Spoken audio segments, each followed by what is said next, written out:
Well, back here at home, Montana artist Charlie Russell is famous around north central Montana, but he also has some close ties in Bozeman. MTN's Kenneth Webb met with the man who was named after the famous artist.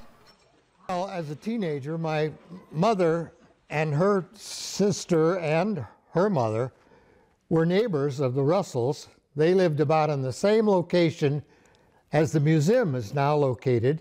And as a teenager, she became their house girl. Charlie Russell Soha's mother, Martha Gabrielson Soha, born 1904, was Nancy and C.M. Russell's house girl from 1917 to 1923. She did spend 2 or 3 summers with them up at Lake McDonald.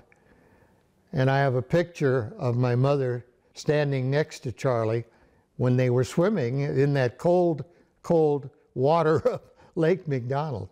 After C.M. Russell passed away in 1926, Nancy Russell lived in California, where Martha Soha would visit occasionally with her daughter. My sister and my mother did make a trip to California in about 1938 to visit Nancy, and they did spend a week or 2 with Nancy while she was still alive. She passed away in 1940. Charlie Soha was too young to appreciate what his mother, Martha, did and told him, which is why he regrets that to this day. I was interested, but at the same time, I was too young, really, to appreciate the fact that she had this experience. Otherwise, I would have made more of an effort to hear more of those stories or to even write them down.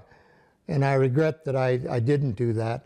And being their house girl, had she just taken things out of the wastebasket that Charlie discarded, that would have meant quite a bit. Of course, she didn't understand to do that at the time. Even though Charlie Russell Soha was too young to hear those stories his mom said, he carries with him Charlie Russell's name that his mother gave him. I understood, or I knew, that I was named for a very famous individual. Reporting from Bozeman, Kenneth Webb, MTN News. To learn more about the life of C.M. Russell and his paintings, a 3-part Montana PBS special airs Monday through Wednesday starting at 8 p.m.